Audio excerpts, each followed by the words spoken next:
The Rats in the Walls. On July 16th, 1923, I moved into Exham Priory after the last workman had finished his labors. The restoration had been a stupendous task, for little had remained of the deserted pile but a shell-like ruin. Yet because it had been the seat of my ancestors, I let no expense deter me. The place had not been inhabited since the reign of James I, when a tragedy of intensely hideous, though largely unexplained nature had struck down the master, 5 of his children, and several servants, and driven forth under a cloud of suspicion and terror the 3rd son, my lineal progenitor and the only survivor of the abhorred line. With this sole heir denounced as a murderer, the estate had reverted to the crown, nor had the accused man made any attempt to exculpate himself or regain his property. Shaken by some horror greater than that of conscience or the law, and expressing only a frantic wish to exclude the ancient edifice from his sight and memory, Walter de la Peur, 11th Baron Exham, fled to Virginia and there founded the family which by the next century had become known as Delaporte. Exham Priory had remained untenanted, though later allotted to the estates of the Norris family and much studied because of its peculiarly composite architecture. An architecture involving Gothic towers resting on a Saxon or Romanesque substructure, whose foundation in turn was of a still earlier order, or blend of orders, Roman and even Druidic or native Cymric if legends speak truly. This foundation was a very singular thing, being merged on one side with the solid limestone of the precipice, from whose brink the priory overlooked a desolate valley, 3 miles west of the village of Anchester. Architects and antiquarians loved to examine this strange relic of forgotten centuries, but the country folk hated it. They had hated it hundreds of years before when my ancestors lived there, and they hated it now with the moss and mold of abandonment on it. I had not been a day in Anchester before I knew I came of an accursed house. And this week, workmen have blown up Exham Priory and are busy obliterating the traces of its foundations. The bare statistics of my ancestry I had always known, together with the fact that my first American forebear had come to the colonies under a strange cloud. Of details, however, I had been kept wholly ignorant through the policy of reticence always maintained by the Delaportes. Unlike our planter neighbors, we seldom boasted of crusading ancestors or any other medieval and Renaissance heroes. Nor was any kind of tradition handed down except what may have been recorded in the sealed envelope left before the Civil War by every squire to his eldest son for posthumous opening. The glories we cherished were those achieved since the migration, the glories of a proud and honorable, if somewhat reserved and unsocial Virginia line. During the war, our fortunes were extinguished and our whole existence changed by the burning of Carfax, our home on the banks of the James. My grandfather, advanced in years, had perished in that incendiary outrage, and with him the envelope that had bound us all to the past. I can recall that fire today as I saw it then at the age of 7, with the Federal soldiers shouting, the women screaming, and the Negroes howling and praying. My father was in the army, defending Richmond, and after many formalities, my mother and I were passed through the lines to join him. When the war ended, we all moved north, whence my mother had come, and I grew to manhood, middle age, and ultimate wealth as a stolid Yankee. Neither my father nor I ever knew what our hereditary envelope had contained. As I merged into the grayness of Massachusetts business life, I lost all interest in the mysteries which evidently lurked far back in my family tree. Had I suspected their nature, how gladly I would have left Exham Priory to its moss, bats, and cobwebs. My father died in 1904, but without any message to leave to me or to my only child, Alfred, a motherless boy of 10. It was this boy who reversed the order of family information. For although I could give him only jesting conjectures about the past, he wrote me of some very interesting ancestral legends when the late war took him to England in 1917 as an aviation officer. Apparently the Delapours had a colourful and perhaps sinister history, for a friend of my son's, Captain Edward Norris of the Royal Flying Corps, dwelt near the family seat at Anchester and related some peasant superstitions which few novelists could equal for wildness and incredibility. Norris himself, of course, did not take them so seriously, but they amused my son and made good material for his letters to me. It was this legendary which definitely turned my attention to my transatlantic heritage and made me resolve to purchase and restore the family seat which Norris showed to Alfred in its picturesque desertion, and offered to get for him at a surprisingly reasonable figure, since his own uncle was the present owner. I bought Exham Priory in 1918, but was almost immediately distracted from my plans of restoration by the return of my son as a maimed invalid. During the 2 years that he lived, I thought of nothing but his care, having even placed my business under the direction of partners. In 1921, as I found myself bereaved and aimless, a retired manufacturer no longer young, I resolved to divert my remaining years with my new possession. Visiting Anchester in December, I was entertained by Captain Norris, a plump, amiable young man who had thought much of my son, and secured his assistance in gathering plans and anecdotes to guide in the coming restoration.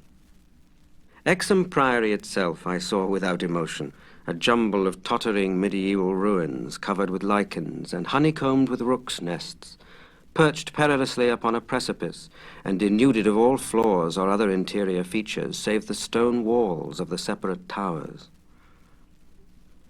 As I gradually recovered the image of the edifice as it had been when my ancestors left it over 3 centuries before, I began to hire workmen for the reconstruction. In every case, I was forced to go outside the immediate locality, for the Anchester villagers had an almost unbelievable fear and hatred of the place. This sentiment was so great that it was sometimes communicated to the outside laborers, causing numerous desertions, whilst its scope appeared to include both the priory and its ancient family. My son had told me that he was somewhat avoided during his visits because he was a Delapour, and now I found myself subtly ostracized for a like reason, until I convinced the peasants how little I knew of my heritage. Even then they sullenly disliked me, so that I had to collect most of the village traditions through the mediation of Norris. What the people could not forgive, perhaps, was that I had come to restore a symbol so abhorrent to them, for rationally or not, they viewed Exham Priory as nothing less than a haunt of fiends and werewolves. Piecing together the tales which Norris collected for me, and supplementing them with the accounts of several savants who had studied the ruins, I deduced the Exham Priory stood on the site of a prehistoric temple, a druidical or anti-druidical thing which must have been contemporary with Stonehenge. That indescribable rites had been celebrated there, few doubted, and there were unpleasant tales of the transference of these rites into the Sibylle worship which the Romans had introduced. Inscriptions still visible in the sub-cellar bore such unmistakable letters as DIV, OPS, Magna Mater, sign of the Magna Mater whose dark worship was once vainly forbidden to Roman citizens. Anchester had been the camp of the 3rd Augustan Legion, as many remains attest, and it was said that the temple of Sibylle was splendid and thronged with worshippers who performed nameless ceremonies at the bidding of a Phrygian priest. Tales added that the fall of the old religion did not end the orgies at the temple, but that the priests lived on in the new faith without real change. Likewise was it said that the rites did not vanish with the Roman power, and that certain among the Saxons added to what remained of the temple, and gave it the essential outline it subsequently preserved, making it the center of a cult, feared through half the heptarchy. About 1000 AD, the place is mentioned in a chronicle as being a substantial stone priory housing a strange and powerful monastic order, and surrounded by extensive gardens which needed no walls to exclude a frightened populace. It was never destroyed by the Danes, though after the Norman conquest it must have declined tremendously, since there was no impediment when Henry III granted the site to my ancestor, Gilbert de la Poer, 1st Baron Exham, in 1261. Of my family before this date there is no evil report, but something strange must have happened then. In one chronicle there is a reference to a de la Poer as cursed of God in 1307, whilst village legendary had nothing but evil and frantic fear to tell of the castle that went up on the foundations of the old temple and priory. The fireside tales were of the most grisly reticence and cloudy evasiveness.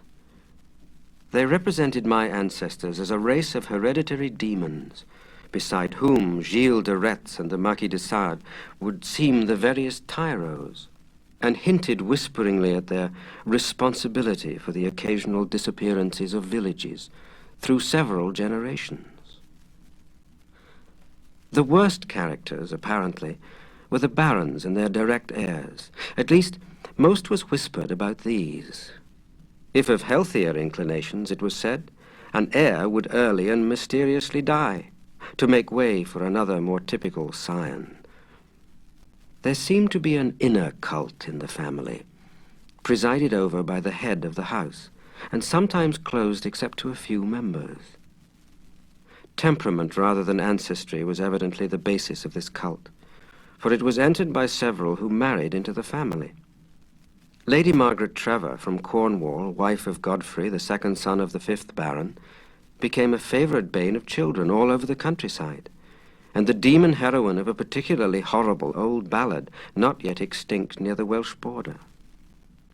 Preserved in balladry too, though not illustrating the same point, is the hideous tale of Lady Mary de la Poer, who shortly after her marriage to the Earl of Shrewsfield was killed by him and his mother, both of the slayers being absolved and blessed by the priest to whom they confessed what they dared not repeat to the world. These myths and ballads, typical as they were of crude superstition, repelled me greatly. Their persistence and their application to so long a line of my ancestors were especially annoying, whilst the imputations of monstrous habits proved unpleasantly reminiscent of the one known scandal of my immediate forebears, the case of my cousin, young Randolph de la Poer of Carfax, who went among the Negroes and became a voodoo priest after he returned from the Mexican War. I was much less disturbed by the vaguer tales of wails and howlings in the barren wind-swept valley beneath the limestone cliff, of the graveyard stenches after the spring rains, of the floundering, squealing white thing on which Sir John Clave's horse had trod one night in a lonely field, and of the servant who had gone mad at what he saw in the priory in the full light of day. These things were hackneyed spectral lore, and I was at that time a pronounced skeptic. The accounts of vanished peasants were less to be dismissed, though not especially significant in view of medieval custom. Prying curiosity meant death, and more than one severed head had been publicly shown on the bastions, now effaced around Exham Priory. A few of the tales were exceedingly picturesque, and made me wish I had learnt more of the comparative mythology in my youth. There was, for instance, the belief that a legion of bat-winged devils had kept witches' Sabbath each night at the priory, a legion whose sustenance might explain the disproportionate abundance of coarse vegetables harvested in the vast gardens. And most vivid of all, there was the dramatic epic of the rats, the scampering army of obscene vermin which had burst forth from the castle 3 months after the tragedy that doomed it to desertion. The lean, filthy, ravenous army which had swept all before it and devoured fowl, cats, dogs, hogs, sheep, and even 2 hapless human beings before its fury was spent. Around that unforgettable rodent army, a whole separate cycle of myths revolves, for it scattered among the village homes and brought curses and horrors in its train. Such was the lore that assailed me as I pushed to completion, with an elderly obstinacy, the work of restoring my ancestral home. It must not be imagined for a moment that these tales formed my principal psychological environment. On the other hand, I was constantly praised and encouraged by Captain Norris and the antiquarians who surrounded and aided me. When the task was done, over 2 years after its commencement, I viewed the great room, wainscoted walls, vaulted ceilings, mullioned windows, and broad staircases with a pride which fully compensated for the prodigious expense of the restoration. Every attribute of the Middle Ages was cunningly reproduced, and the new parts blended perfectly with the original walls and foundations. The seat of my fathers was complete, and I looked forward to redeeming at last the local fame of the line which ended in me. I would reside here permanently and prove that a de la Peur, for I had adopted again the original spelling of the name, need not be a fiend. My comfort was perhaps augmented by the fact that although Exham Priory was medievally fitted, its interior was in truth wholly new and free from old vermin and old ghosts alike. As I have said, I moved in on July the 16th, 1923. My household consisted of 7 servants and 9 cats, of which latter species I am particularly fond. My eldest cat, Nigger Man, was 7 years old and had come with me from my home in Bolton, Massachusetts. The others I had accumulated whilst living with Captain Norris' family during the restoration of the priory. For 5 days our routine proceeded with the utmost placidity, my time being spent mostly in the codification of old family data. I had now obtained some very circumstantial accounts of the final tragedy and flight of Walter de la Peur, which I conceived to be the probable contents of the hereditary paper lost in the fire at Carfax. It appeared that my ancestor was accused with much reason of having killed all the other members of his household, except 4 servant confederates, in their sleep about 2 weeks after a shocking discovery which changed his whole demeanor, but which, except by implication, he disclosed to no one save perhaps the servants who assisted him, and afterward fled beyond reach. This deliberate slaughter, which included a father, 3 brothers, and 2 sisters, was largely condoned by the villagers, and so slackly treated by the law that its perpetrator escaped honored, unharmed, and undisguised to Virginia. The general whispered sentiment being that he had purged the land of immemorial curse. What discovery had prompted an act so terrible, I could scarcely even conjecture. Walter de la Peur must have known for years the sinister tales about his family, so that this material could have given him no fresh impulse. Had he then witnessed some appalling ancient rite, or stumbled upon some frightful and revealing symbol in the priory or its vicinity? He was reputed to have been a shy, gentle youth in England. In Virginia, he seemed not so much hard or bitter as harassed and apprehensive.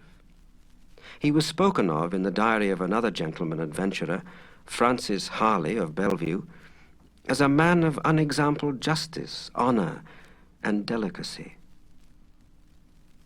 On July the 22nd occurred the first incident which, although lightly dismissed at the time, takes on a preternatural significance in relation to later events. It was so simple as to be almost negligible and could not possibly have been noticed under the circumstances, for it must be recalled that since I was in a building practically fresh and new except for the walls, and surrounded by a well-balanced staff of servitors, apprehension would have been absurd despite the locality. What I afterward remembered is merely this: that my old black cat, whose moods I knew so well, was undoubtedly alert and anxious to an extent wholly out of keeping with his natural character. He roved from room to room, restless and disturbed, and sniffed constantly about the walls which formed part of the Gothic structure. I realize how trite this sounds, like the inevitable dog in the ghost story which always growls before his master sees the sheeted figure. Yet I cannot consistently suppress it. The following day, a servant complained of restlessness among all the cats in the house. He came to me in my study, a lofty west room on the 2nd story, with groined arches, black oak paneling, and a triple Gothic window overlooking the limestone cliff and desolate valley. And even as he spoke, I saw the jetty form of Niggerman creeping along the west wall and scratching at the new panels which overlaid the ancient stone. I told the man there must be some singular odor or emanation imperceptible to human senses, but affecting the delicate organs of cats even through the new woodwork. This I truly believed, and when the fellow suggested the presence of mice or rats, I mentioned that there had been no rats there for 300 years, and that even the field mice of the surrounding country could hardly be found in these high walls, where they had never been known to stray. That afternoon I called on Captain Norris, and he assured me that it would be quite incredible for field mice to infest the priory in such a sudden and unprecedented fashion. That night, dispensing as usual with a valet, I retired in the west tower chamber which I had chosen as my own, reached from the study by a stone staircase and short gallery, the former partly ancient, the latter entirely restored. This room was circular, very high and without wainscoting, being hung with arras which I had myself chosen in London. Seeing that Niggerman was with me, I shut the heavy Gothic door and retired by the light of the electric bulbs which so cleverly counterfeited candles, finally switching off the light and sinking on the carved and canopied four-poster, with the venerable cat in his accustomed place across my feet. I did not draw the curtains, but gazed out at the narrow north window which I faced. There was a suspicion of aurora in the sky, and the delicate traceries of the window were pleasantly silhouetted. At some time I must have fallen quietly asleep, for I recall a distinct sense of leaving strange dreams when the cat started violently from his placid position.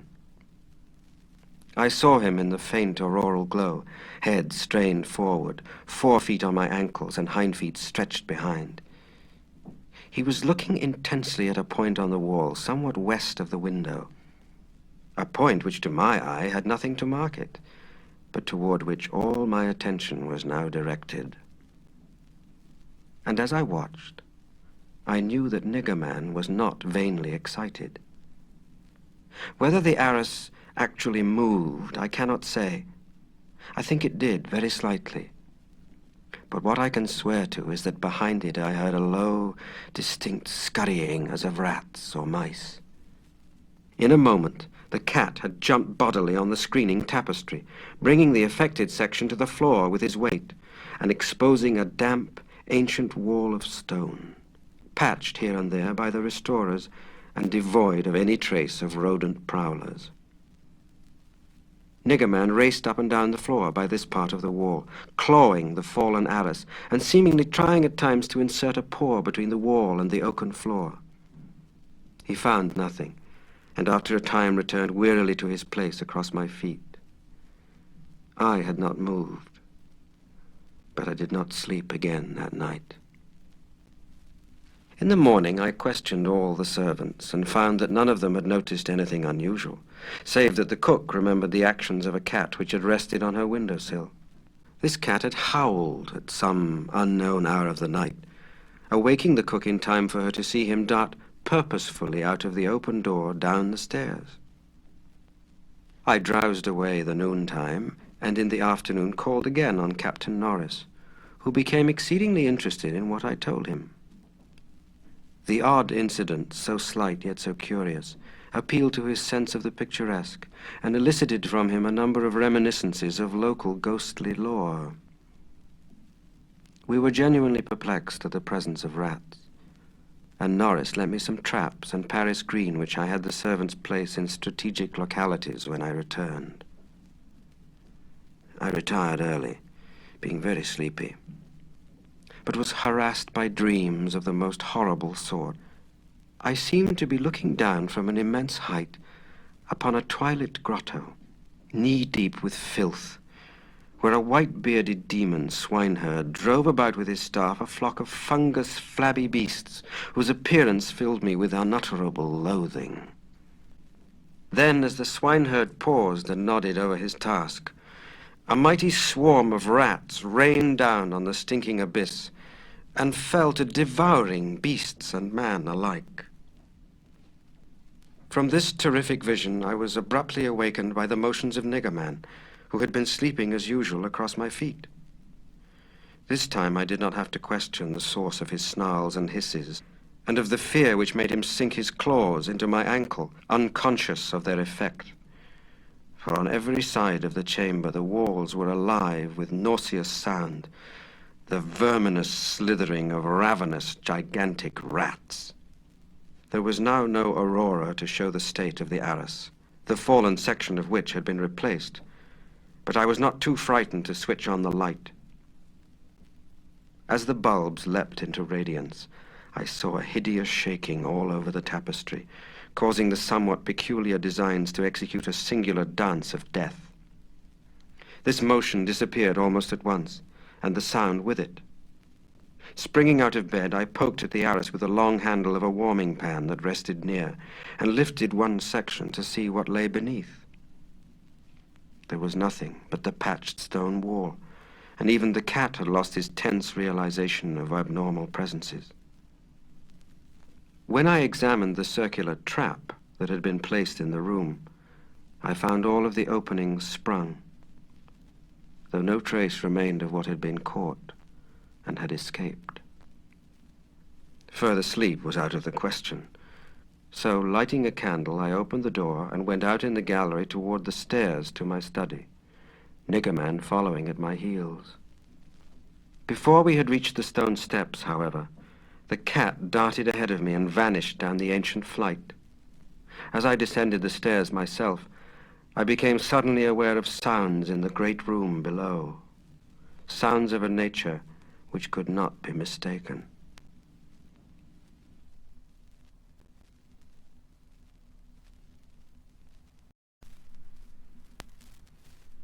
The oak-paneled walls were alive with rats, scampering and milling, whilst Niggerman was racing about with the fury of a baffled hunter.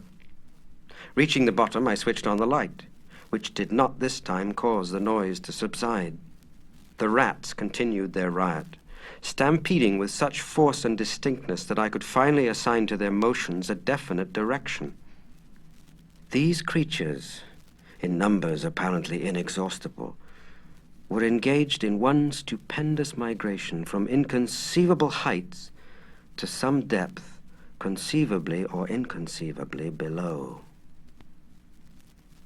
I now heard steps in the corridor, and in another moment 2 servants pushed open the massive door. They were searching the house for some unknown source of disturbance which had thrown all the cats into a snarling panic and caused them to plunge precipitately down several flights of stairs and squat, yowling, before the closed door to the sub-cellar.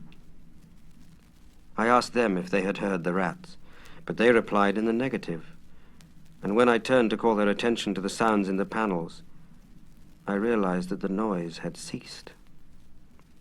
With the 2 men, I went down to the door of the sub-cellar, but found the cats already dispersed.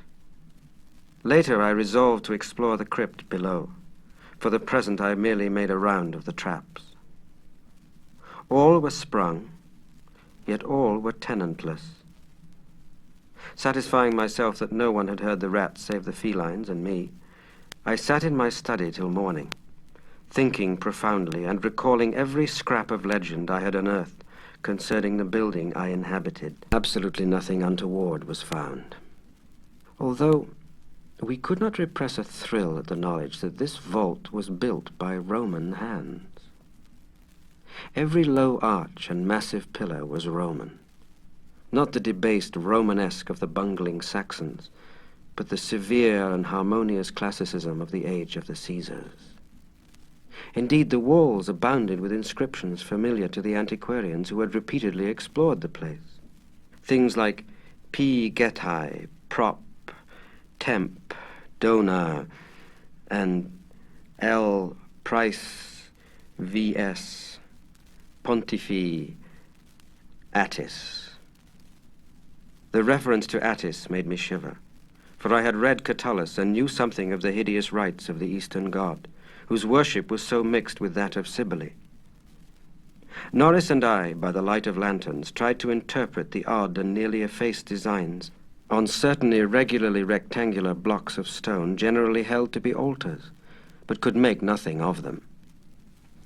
We remember that one pattern, a sort of rayed sun, was held by students to imply a non-Roman origin, suggesting that these altars had merely been adopted by the Roman priests from some older and perhaps aboriginal temple on the same site. On one of these blocks were some brown stains, which made me wonder.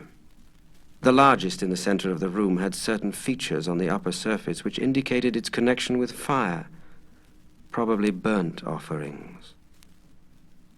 Such were the sights in that crypt before whose door the cats howled, and where Norris and I now determined to pass the night. Couches were brought down by the servants, who were told not to mind any nocturnal actions of the cats, and Niggerman was admitted as much for help as for companionship. We decided to keep the great oak door, a modern replica with slits for ventilation, tightly closed. And with this attended to, we retired with lanterns still burning to await whatever might occur. The vault was very deep in the foundations of the priory, and undoubtedly far down on the face of the beetling limestone cliff overlooking the waste valley. That it had been the goal of the scuffling and unexplainable rats I could not doubt, though why I could not tell. As we lay there expectantly, I found my vigil occasionally mixed with half-formed dreams from which the uneasy motions of the cat across my feet would rouse me. These dreams were not wholesome, but horribly like the one I had had the night before. I saw again the twilit grotto and the swineherd with his unmentionable fungus beasts wallowing in filth. And as I looked at these things, they seemed nearer and more distinct, so distinct that I could almost observe their features. Then I did observe the flabby features of one of them, and awaked with such a scream that Niggerman started up, whilst Captain Norris, who had not slept, laughed considerably. Norris might have laughed more, or perhaps less, had he known what it was that made me scream. But I did not remember myself till later. Ultimate horror often paralyzes memory in a merciful way. Norris waked me when the phenomena began. Out of the same frightful dream I was called by his gentle shaking and his urging to listen to the cats. Indeed, there was much to listen to, for beyond the closed door at the head of the stone steps was a veritable nightmare of feline yelling and clawing, whilst Niggerman, unmindful of his kindred outside, was running excitedly around the bare stone walls, in which I heard the same babble of scurrying rats that had troubled me on the night before. An acute terror now rose within me, for here were anomalies which nothing normal could well explain. These rats, if not the creatures of a madness which I shared with the cats alone, must be burrowing and sliding in Roman walls I had thought to be of solid limestone blocks, unless perhaps the action of water through more than 17 centuries had eaten winding tunnels which rodent bodies had worn clear and ample. But even so, the spectral horror was no less, for if these were living vermin, why did not Norris hear their disgusting commotion? Why did he urge me to watch Niggerman and listen to the cats outside? And why did he guess wildly and vaguely at what could have aroused them? By the time I had managed to tell him, as rationally as I could, what I thought I was hearing, my ears gave me the last fading impression of the scurrying, which had retreated still downward, far underneath this deepest of sub-cellars, till it seemed as if the whole cliff below were riddled with questing rats. Norris was not as skeptical as I had anticipated, but instead seemed profoundly moved. He motioned to me to notice that the cats at the door had ceased their clamor, as if giving up the rats for lost, whilst Niggerman had a burst of renewed restlessness and was clawing frantically around the bottom of the large stone altar in the center of the room, which was nearer Norris' couch than mine.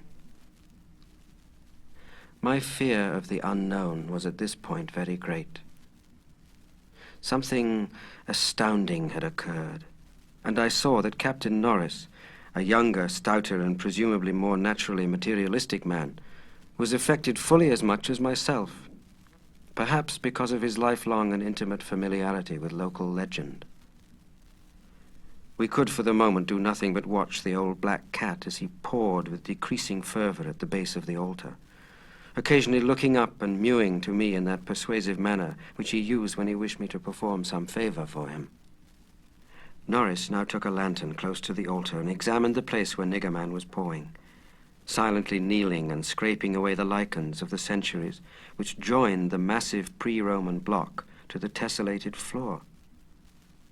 He did not find anything, and was about to abandon his efforts when I noticed a trivial circumstance which made me shudder, even though it implied nothing more than I had already imagined. I told him of it, and we both looked at its almost imperceptible manifestation with the fixedness of fascinated discovery and acknowledgement.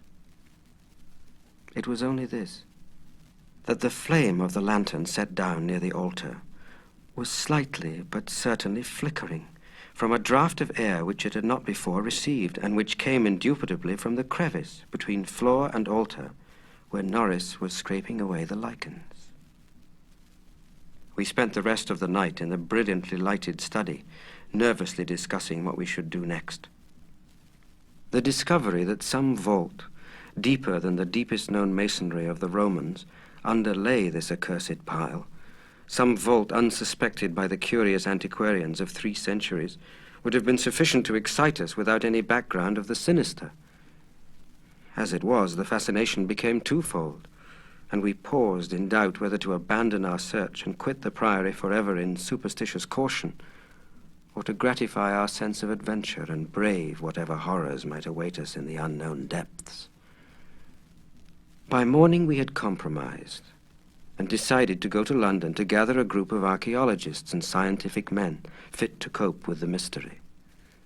It should be mentioned that before leaving the sub-cellar, we had vainly tried to move the central altar, which we now recognized as the gate to a new pit of nameless fear.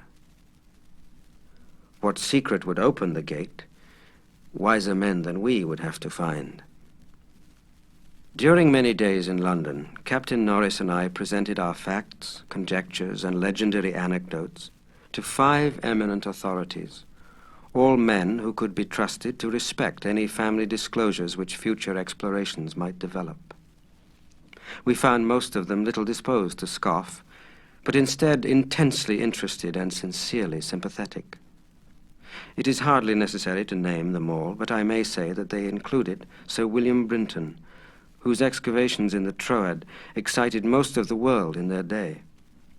As we all took the train for Manchester, I felt myself poised on the brink of frightful revelations, a sensation symbolized by the air of mourning among the many Americans at the unexpected death of the president on the other side of the world.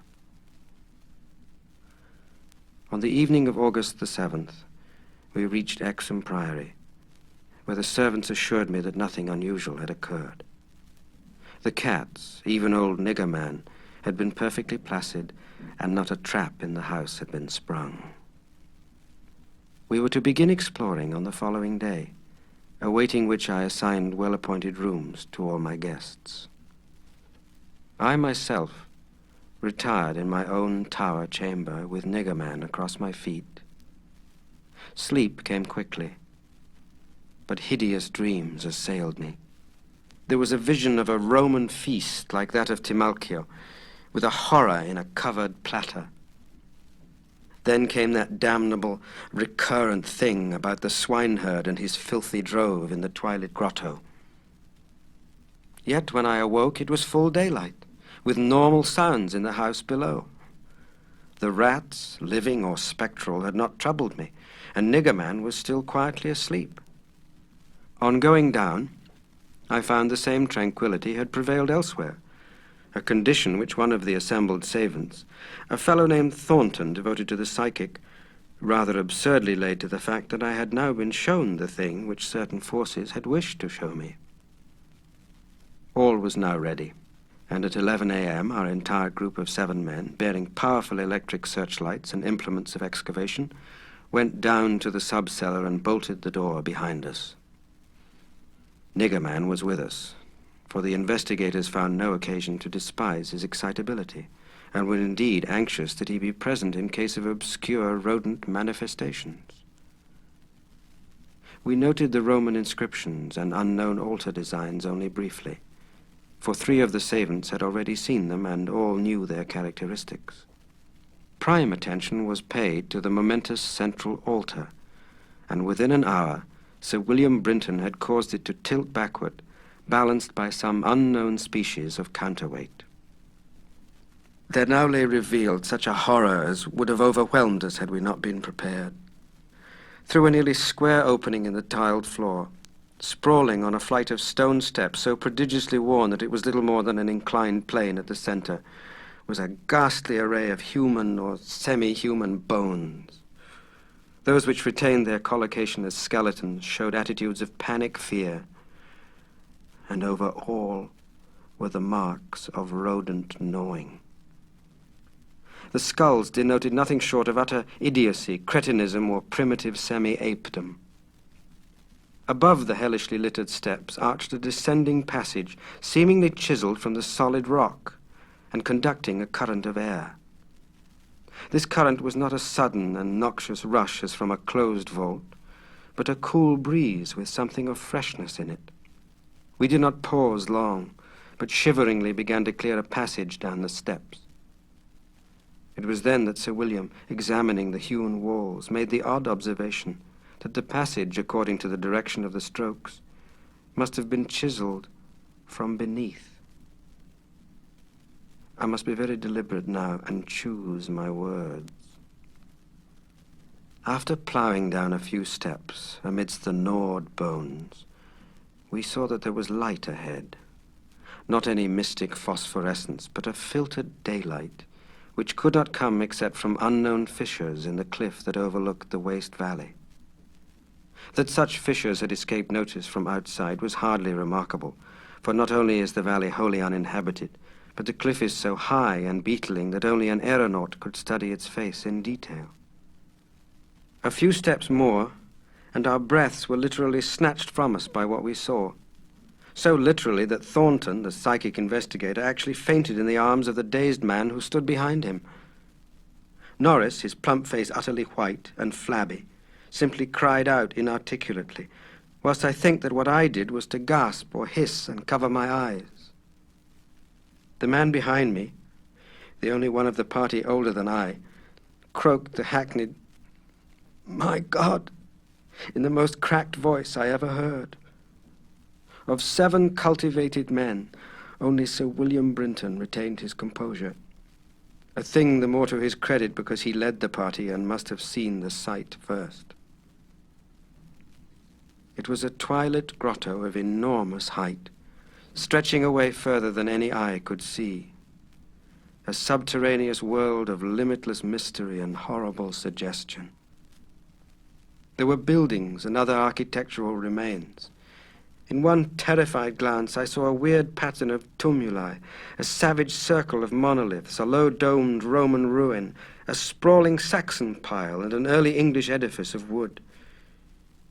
But all of these were dwarfed by the ghoulish spectacle presented by the general surface of the ground. For yards about the steps extended an insane tangle of human bones, or bones at least as human as those on the steps. Like a foamy sea they stretched, some fallen apart, but others wholly or partly articulated as skeletons. These latter invariably in postures of demoniac frenzy, either fighting off some menace or clutching other forms with cannibal intent. When Dr. Trask, the anthropologist, stopped to classify the skulls, he found a degraded mixture which utterly baffled him. They were mostly lower than the Piltdown man in the scale of evolution, but in every case definitely human. Many were of higher grade, and a very few were the skulls of supremely and sensitively developed types. All the bones were gnawed, mostly by rats, but somewhat by others of the half-human drove. Mixed with them were many tiny bones of rats, fallen members of the lethal army which closed the ancient epic. I wonder that any man among us lived and kept his sanity through that hideous day of discovery. Not Hoffman or Huysman could conceive a scene more wildly incredible, more frenetically repellent, or more gothically grotesque as the twilit grotto through which we seven staggered, each stumbling on revelation after revelation, and trying to keep for the nonce from thinking of the events which must have taken place there 300 or 1,000 or 2,000 or 10,000 years ago. It was the antechamber of hell. And poor Thornton fainted again when Trask told him that some of the skeleton things must have descended as quadrupeds through the last 20 or more generations. Horror piled on horror as we began to interpret the architectural remains. The quadruped things, with their occasional recruits from the biped class, had been kept in stone pens, out of which they must have broken in their last delirium of hunger or rat fear. There had been great herds of them, evidently fattened on the coarse vegetables whose remains could be found as a sort of poisonous ensilage at the bottom of huge stone bins older than Rome. I knew now why my ancestors had had such excessive gardens. Would to heaven I could forget. The purpose of the herds I did not have to ask. Sir William, standing with his searchlight in the Roman ruin, translated aloud the most shocking ritual I have ever known, and told of the diet of the antediluvian cult which the priest of Cybele found and mingled with their own. Norris, used as he was to the trenches, could not walk straight when he came out of the English building. It was a butcher's shop and kitchen. He had expected that. But it was too much to see familiar English implements in such a place, and to read familiar English graffiti there, some as recent as 1610.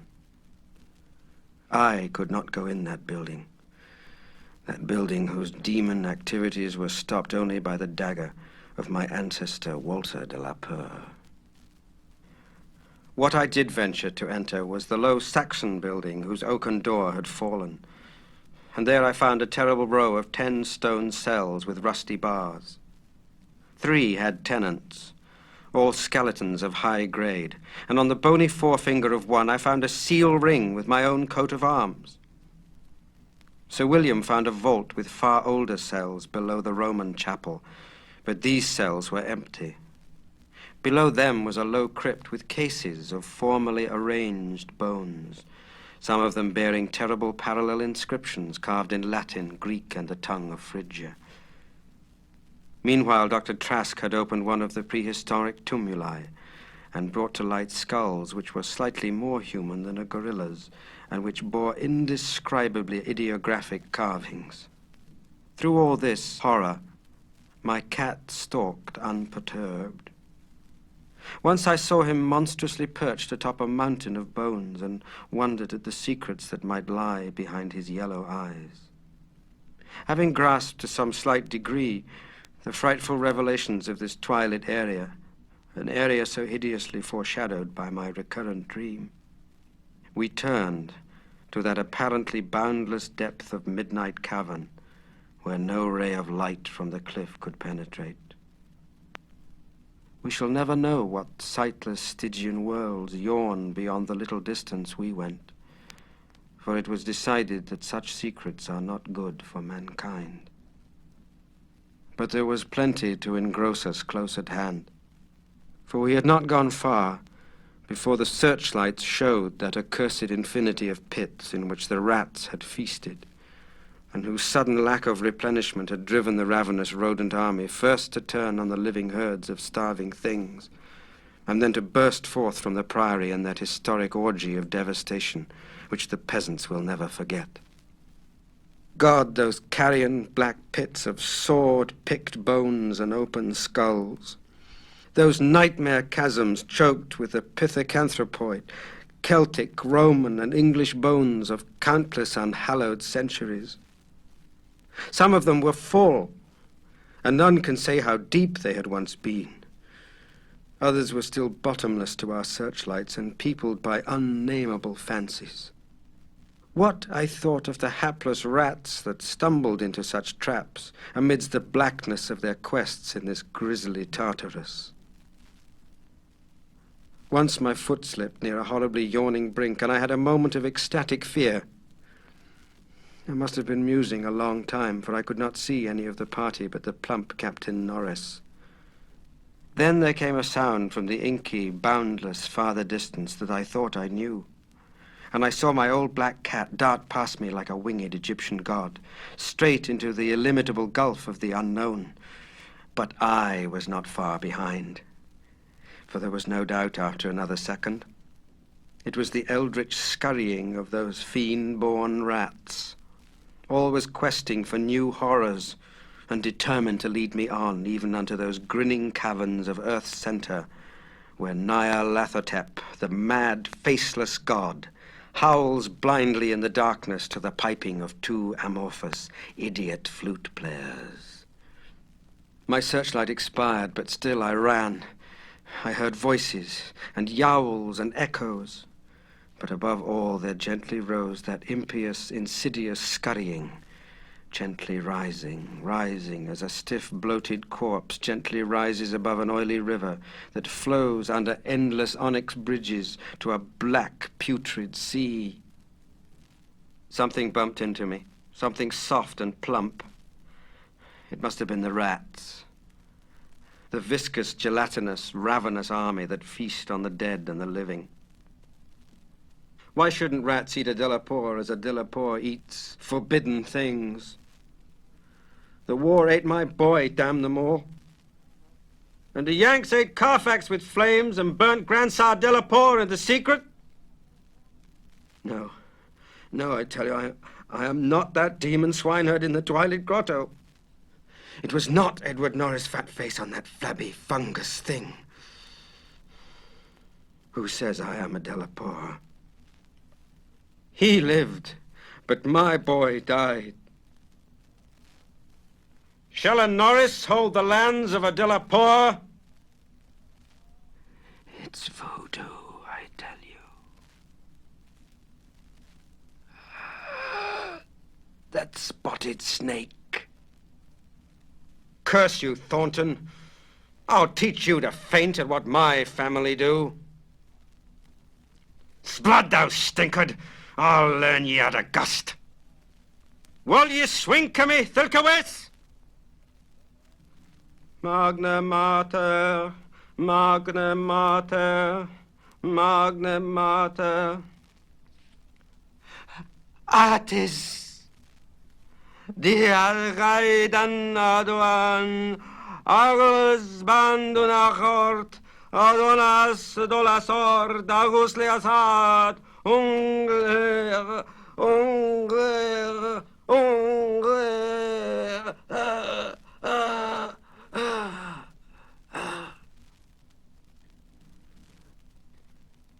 That is what they say I said when they found me in the blackness after 3 hours. Found me crouching in the blackness over the plump, half-eaten body of Captain Norris, with my own cat leaping and tearing at my throat. Now they have blown up Exham Priory, taken my nigger man away from me, and shut me into this barred room at Hanwell with fearful whispers about my heredity and experience. Thornton is in the next room, but they prevent me from talking to him. They're trying, too, to suppress most of the facts concerning the Priory. When I speak of Norris, they accuse me of a hideous thing. But they must know that I did not do it. They must know it was the rats. The slithering, scurrying rats whose scampering will never let me sleep. The demon rats that race behind the padding in this room and beckon me down to greater horrors than I have ever known. The rats they can never hear. The rats in the walls.